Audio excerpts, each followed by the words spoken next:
এই একামতে দিনের কথাটাই আল্লাহ সূরার 13 নম্বর আয়াতে বলেছেন, আকিমুদ্দিন। এরা এই আকিমুদ্দিন আয়াতকে এদের মনোগ্রাম বানাইয়া বুকে লাগাইয়া কর্মী সম্মেলন করে নাকি কর্মী সম্মেলন আল্লাহ জানে। যে আয়াতে আল্লাহ বলেছেন ইসলামের নামে ভ্রান্ত মতবাদ পোষণ করবে না, ওই আয়াত দিয়া মনোগ্রাম বানাইয়া এরা ভ্রান্ত মতবাদের প্রশিক্ষণ দেয়। এই সমস্ত প্রশিক্ষণের মধ্যে একটা প্রশিক্ষণ হলো নবীগণ গুনাহগার, আর একটা প্রশিক্ষণ হলো সাহাবায়ে কেরাম সমালোচনার যোগ্য। সত্যের পথ অবলম্বন করুন। KH Islamic media. তো কেউ ইসলামের নামে ভ্রান্ত মতবাদ পোষণ করে, কেউ সুন্নি নামে ভ্রান্ত মতবাদ পোষণ করে, কুফরি মতবাদ। কেউ তরিকতের নামে, মারিফতের নামে কুফরি মতবাদ পোষণ করে, এগুলি চূড়ান্ত ভ্রান্ত মতবাদ। আর কেউ একামতে দ্বীনের নামে ভ্রান্ত মতবাদ পোষণ করে। কেউ ইসলামের নামে, কেউ সুন্নি নামে, কেউ তরিকতের নামে, কেউ একামতে দ্বীনের নামে, কেউ একামতে দ্বীনের নামে। এই একামতে দ্বীনের কথাটাই আল্লাহ সূরার 13 নম্বর আয়াতে বলেছেন, আকিমুদ্দিন।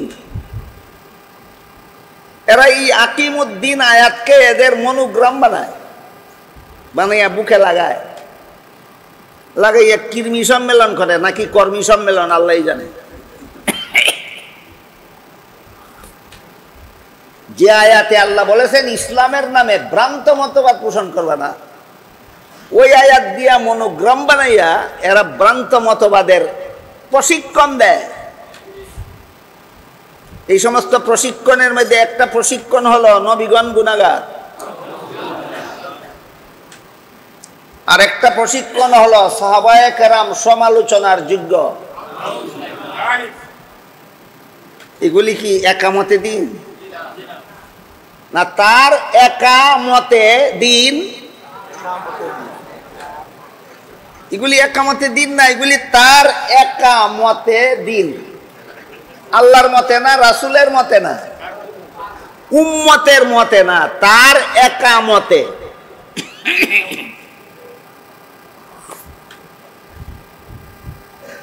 এর মধ্যে এই একামতে দ্বীনের নামে যারা ভ্রান্ত মতবাদ পোষণ করে, এদের একটা ভ্রান্ত মতবাদ হলো নবীগণ গুনাহগার। এই বিষয়টা মনে হয় গতকালকে আলোচনা হয়েছে।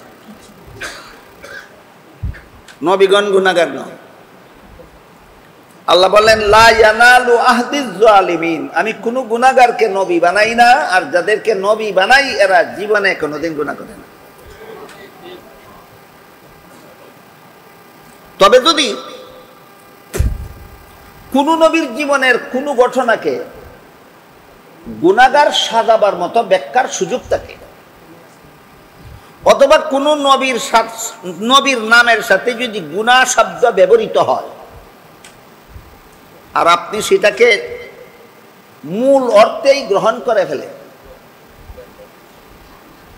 তাহলে আল্লাহর নির্ধারিত সামগ্রিক মূলনীতি বজায় থাকে না ভেঙ্গে পড়ে? এইটাই প্রমাণ তোমার ব্যাখ্যা মন গড়া। কে কোরআনের সহি তাফসীর করে আর কে কোরআনের মন গড়া ব্যাখ্যা করে, যাচাই করার যত পদ্ধতি আছে এর মধ্যে একটা সহজ পদ্ধতি। আল্লাহ কতগুলি মূলনীতি নির্ধারণ করে দিয়েছে। কিয়ামত পর্যন্ত যত ব্যক্তি কোরআনের যত ব্যাখ্যা করবে, আল্লাহর মূলনীতি বজায় রেখে ব্যাখ্যা করতে হবে। এমন ব্যাখ্যা যদি করো যে ব্যাখ্যার দ্বারা আল্লাহর মূলনীতি লঙ্ঘন হয়ে যায়, প্রমাণ হয়ে যাবে তোমার ব্যাখ্যা মন গড়া। যেমন লা ইয়ানালু আহদিজ জালিমিন, এটা আল্লাহর নির্ধারিত মূলনীতি সমস্ত নবী রাসূলগণের বেলায়, সামগ্রিক মূলনীতি। কোরআন হাদিসের ভাষায় বলে কায়দায়ে কুল্লিয়া, বাংলায় বলে সামগ্রিক মূলনীতি। কোনো গুনাহগারকে নবী বানাই না, যে কোন কোন নবীর ব্যাপার না সমস্ত নবীর ব্যাপার, এর নাম সামগ্রিক। সামগ্রিক মূলনীতি, কোন নবী গুনাহগার না। এখন যদি একজন নবীর নামের সাথে গুনাহ শব্দটা ব্যবহার হয়, এখন যদি একজন নবীর জীবনের একটা ঘটনাকে এমন ভাবে ব্যাখ্যা করে যেভাবে ব্যাখ্যা করলে গুনাহগার সাব্যস্ত হয়, এই ব্যাখ্যা মেনে নিলে কি আল্লাহর সামগ্রিক মূলনীতি বজায় থাকে না লঙ্ঘন হয়ে যায়? এই প্রমাণ হইল তোমার ব্যাখ্যাটা মন্দ না। নবীর নামে গুনাহ শব্দ ফেলে এমন ব্যাখ্যা করতে হবে যেই ব্যাখ্যা আল্লাহর সামগ্রিক মূলনীতির সাথে সাংঘর্ষিক না হয়। নবীর জীবনে এমন কোন ঘটনা পেলে ঘটনার ব্যাখ্যা এমন ভাবে করতে হবে যেভাবে ব্যাখ্যা করলে আল্লাহর মূলনীতি রক্ষা হয়, মূলনীতি যেন লঙ্ঘন না হয়। এটাই গতকাল বলেছিলাম, আদম আলাইহিস সালাম জান্নাতে নিষিদ্ধ গাছের ফল খেয়েছিলেন।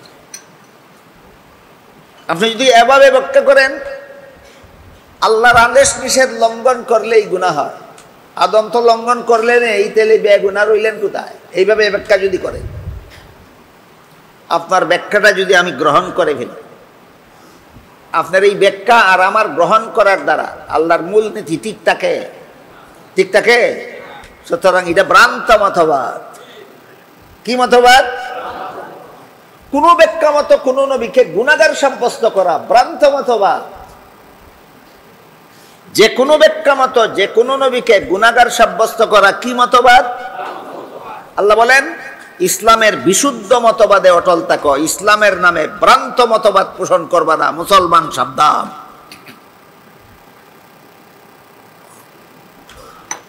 গতকাল একটা উদাহরণ দিয়েছি, আদমের নিষিদ্ধ গাছের ফল খাওয়ার যেভাবে ব্যাখ্যা করলে আল্লাহর মূলনীতি ঠিক থাকে, এর একটা ব্যাখ্যা হইল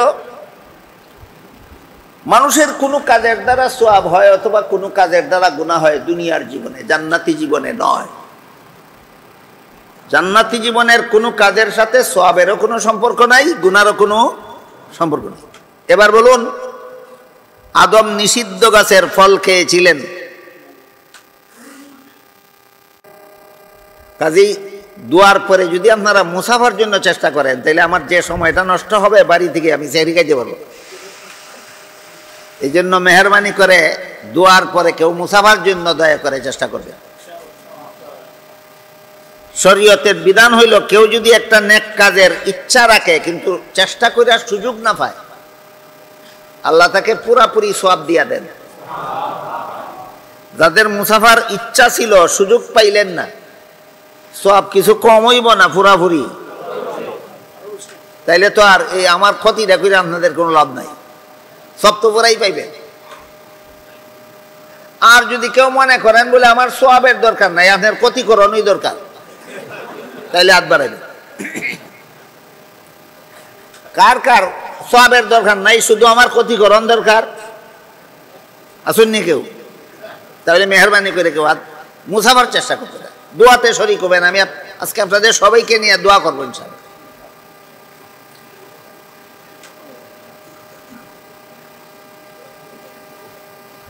এবার বলুন, আদম আলাইহিস সালাম নিষিদ্ধ গাছের ফল খেয়েছিলেন দুনিয়ার জীবনে না জান্নাতি জীবনে?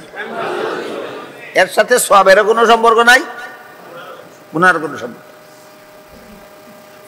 ঘটনার জায়গায় ঠিক রইল, আল্লাহর মূলনীতিও ঠিক রইল, আল্লাহর মূলনীতিও ঠিক রইল। এই ব্যাখ্যা হলো বিশুদ্ধ ইসলামের বিশুদ্ধ মতবাদ। আল্লাহ সূরা শুরার 13 নম্বর আয়াতে বলেছেন, আকিমুদ্দিন, তোমরা ইসলামের বিশুদ্ধ মতবাদে অটল থাকো, ইসলামের নামে ভ্রান্ত মতবাদ পোষণ করবে না। আরেকটা উদাহরণ, দুনিয়ার জীবনেও কেউ যদি আল্লাহর নিষিদ্ধতার কথা ভুলে গিয়ে নিষিদ্ধ কাজ করে ফেলে, দুনিয়াতেও গুনাহ হয় না। যেমন রোজাদারকে আল্লাহ দিনের বেলায় খানাপিনা করতে নিষেধ করেছে, আপনারা কি জানেন? রোজাদারকে দিনের বেলায় খানাপিনা করার অনুমতি দিয়েছেন না নিষেধ করছে? তার রোজার কথা মনে নাই, ভুলে গিয়েছে। আদম সম্পর্কে আল্লাহ বলেন নাসিয়া আদম, আদম ভুলে গেল। তুমি ভুলে গেলে গুনাহ হয় না। তোমার বাপের বাপের বাপ 14 গোষ্ঠীর বাপ আদমে ভুলে গেলে গুনাহ হয়, তুমি কোরআন শিখছো কার কাছে? সুতরাং যে কোনো ব্যাখ্যা মতো নবীগণকে গুনাহগার সাব্যস্ত করা ইসলামী মতবাদ নয়, এটা ইসলামের নামে ভ্রান্ত মতবাদ। গতকাল বলেছি, নবীগণকে গুনাহগার সাব্যস্ত করার মতবাদ খ্রিস্টানদের কাছ থেকে আমদানি করা। কার কাছ থেকে আমদানি করা? খ্রিস্টানদের কাছে। লম্বা ইতিহাস, গতকাল সামান্য আলোচনা করেছি। খ্রিস্টানদের ধর্ম বিশ্বাস হলো প্রথম মানুষ আদম প্রথম পাপিষ্ঠ। কি ছিল তার পাপ? জান্নাতে নিষিদ্ধ গাছের ফল খাওয়া ছিল তার পাপ। বলুন কথাটা মুসলমানি মতবাদ না খ্রিস্টানি মতবাদ? এরপরে এই পাপিষ্ঠ আদমের বংশে যত নবী জন্মগ্রহণ করেছে সবগুলি নবী জন্মগত পাপিষ্ঠ। কার মতবাদ? নবীরারে পাপিষ্ঠ বলা খ্রিস্টানদের মতবাদ, মুসলমানের মতবাদ নয়। তাই আল্লাহ একজন নবীকে নিষ্পাপ বানাবার জন্য পাপিষ্ঠ আদমের বংশে জন্ম না দিয়া নিজের ঔরসে জন্ম দিলেন। ইনি হলেন হযরত ঈসা আলাইহিস সালাম। এটা খ্রিস্টানদের মতবাদ। আমার কাছে বই আছে, বইয়ে খ্রিস্টানরা লিখেছে যে খ্রিস্টানদের মতবাদ মুসলমানি মতবাদ নয়। কাজে আমাদের ঈমান আকীদা স্বচ্ছ হওয়া দরকার, পরিষ্কার হওয়া দরকার। ইসলামী মতবাদ আমাদের বিশুদ্ধ হওয়া দরকার। ইসলামের বিশুদ্ধ মতবাদ, নবীরা গুনাহগার হন না, নবীরা হন আজীবন নিষ্পাপ। যত ব্যাখ্যা মতো নবীদেরকে গুনাহগার সাব্যস্ত করা হয় সবগুলি আল্লাহর সামগ্রিক মূলনীতির সাথে সাংঘর্ষিক। আল্লাহর নির্ধারিত সামগ্রিক মূলনীতির সাথে সাংঘর্ষিক। আল্লাহর মূলনীতির সাথে সাংঘর্ষিক ব্যাখ্যা, এটা সুস্পষ্ট ভ্রান্ত ব্যাখ্যা, ভ্রান্ত মতবাদ। এই একামতে দ্বীনওয়ালাদের এই একটা ভ্রান্ত মতবাদ, নবীদেরকে গুনাহগার সাব্যস্ত করে।